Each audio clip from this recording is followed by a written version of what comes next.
मैं doctor Surendra Kumar Bhargava, सहआचार्य ABST,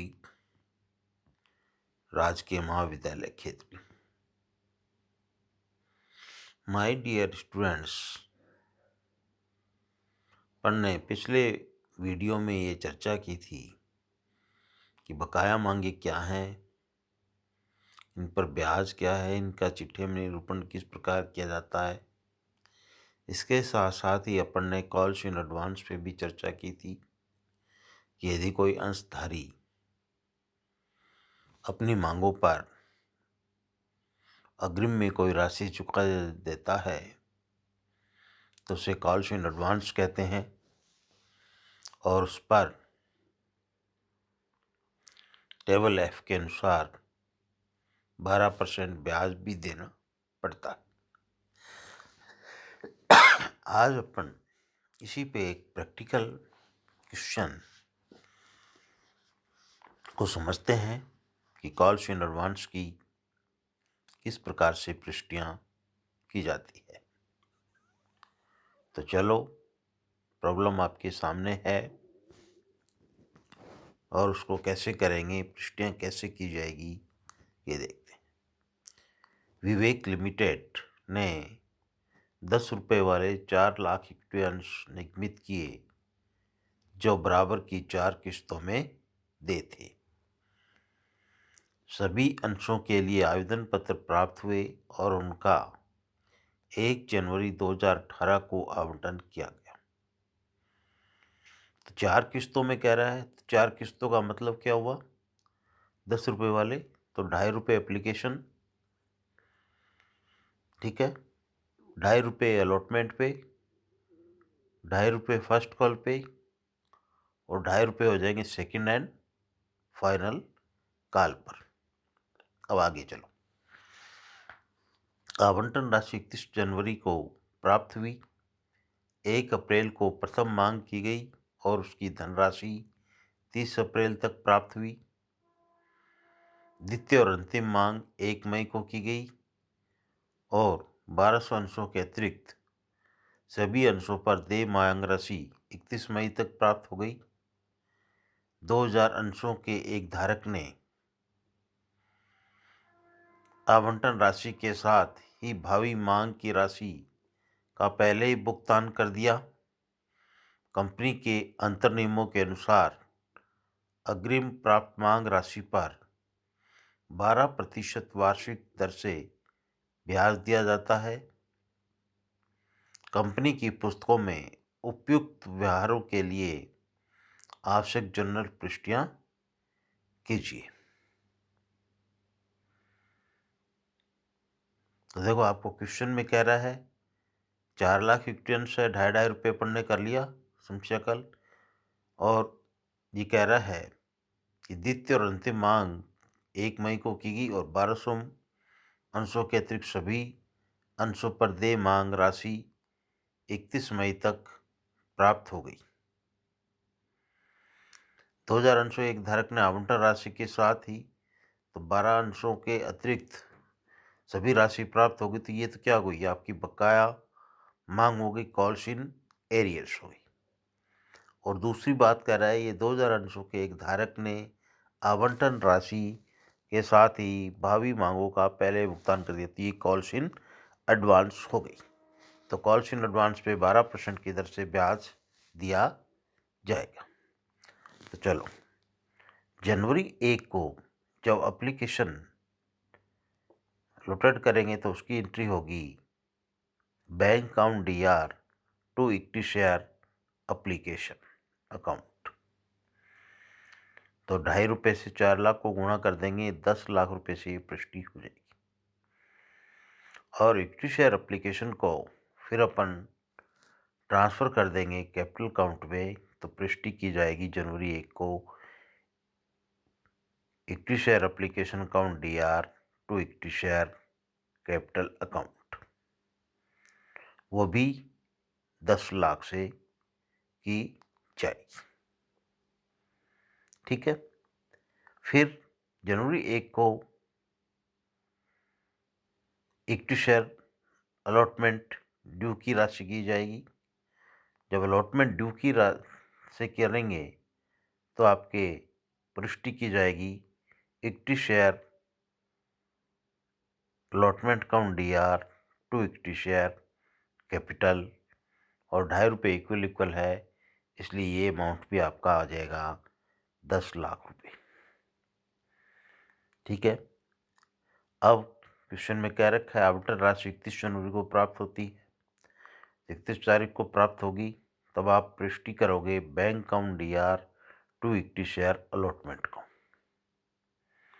क्योंकि अब क्वेश्चन में कह रखा है 2000 अंशों का एक धारक आवंटन राशि के साथ ही भावी मांगों की राशि भी चुका देता है, तो भावी मांग कितने की है? ₹2.5 की एक कॉल है, ₹5 की है। 2000 को 5 से गुणा कर देंगे तो कितना हो जाएगा? ₹10,000। तो आपकी पृष्ठ इस प्रकार से होगी bank account DR to equity share allotment account to calls in advance account. Bank में जो रुपया आएगा वो आएगा 10,10,000। बैंक में जो पैसा आएगा वो आ जाएगा 10,10,000। इक्विटी शेयर अलॉटमेंट में 10 लाख, कॉल्स इन एडवांस में 10,000। ठीक है। फिर फर्स्ट कॉल की एंट्री करेंगे तो फर्स्ट कॉल की एंट्री हो जाएगी अप्रैल 1 को की जाएगी। ये equity share first call account DR to equity share capital account, equity share first call account DR to equity share capital account, और यह होगी 10 लाख रुपए से। फिर जो कि अलॉटमेंट के समय अपने को कॉल्स इन एडवांस आ गई थी उसका समायोजन करना पड़ेगा, तो अप्रैल 1 को इसकी पुष्टि की जाएगी और उसकी पुष्टि होगी calls in advance account DR to equity share first call account से। और कितने अमाउंट से करेंगे? 2000 अंशों पे आया था तो फर्स्ट कॉल की ₹2.5 से 2000 पे हो जाएगी 5000 रुपये। ठीक है। फिर बैंक में रुपया आएगा तो bank account DR to equity share first call, तो फर्स्ट कॉल में आपका 10 लाख में से 5000 रुपये कम हो जाएगा और 5000 रुपये कम हो जाएगा तो ये राशि आएगी 9,95,000। 9,95,000 आ गई। फिर मई 1 को एंट्री की जाएगी सेकंड कॉल की, तो वो पुष्टि होगी equity share second and final call account DR to equity share capital account. मई 1 को करेंगे तो देय राशि तो उतनी आएगी 10 लाख रुपए, क्योंकि 40,000 अंश है आपके। 40,000 अंश को पढ़ने 250 से गुणा करेंगे। 4 लाख इक्विटी अंश हैं 10 रुपये वाले, तो 4 लाख को कर देंगे। 4 लाख इक्विटी अंश हैं तो 4 लाख को 2.5 से गुणा करेंगे तो कितना आ जाएगा? 10 लाख रुपए। एंट्री होगी आपकी equity share second and final call account DR to equity share capital account. अब 1 मई को ही इसके समायोजन की पुष्टि की जाएगी, तो समायोजन की पुष्टि हो जाएगी calls in advance account DR to equity share second and final call account, और अमाउंट आपका आ जाएगा 5000 रुपये। अब मई 31 को आ जाओ, तो मई 31 को आपकी पुष्टि जो होगी वो बैंक में पैसा आने की होगी bank account DR to equity share second and final call account, और वो आ जाएगी। अब देखो इसका कैलकुलेशन करना पड़ेगा। 5000 रुपये तो एडवांस में आए हुए हैं वो, तो 10 लाख में से 5,000 गए तो कितने बच गए? 9,95,000। अब चूंकि क्वेश्चन में कह रखा है कि 1200 अंशों के अतिरिक्त सभी अंशों पर देय मांग राशि 31 मई तक प्राप्त हो गई। 1200 अंशों को छोड़कर सभी राशि आ गई, तो 1200 रुपये पे नहीं आई, तो 1200 इंटू 2.5 कितना हुआ? 3,000। 9,95,000 में से 3,000 गए तो आपके कितने आ जाएंगे? 9,92,000 रुपये। तो एंट्री हो जाएगी bank count DR to equity share second hand final call count, और ये 9,92,000 से। फिर चलो अब ब्याज देना पड़ेगा। तो नीचे देखो नोट लिखा है मैंने, अग्रिम मांग राशि पर ब्याज की गणना की जाएगी। तो पहले 5,000 रुपये है, उस पर 12% की दर से 31/1/18 को जो राशि प्राप्त हो गई थी, 31/1/18 से 31/3/18 31/3/18 तक का ब्याज लिया जाएगा, क्योंकि 1 अप्रैल को इसका समायोजन कर दिया गया था। तो 31/1/18 से लेके 31/3/18 तक कितने होंगे, 2 महीने होंगे। 2/12 गुणा 5,000 गुणा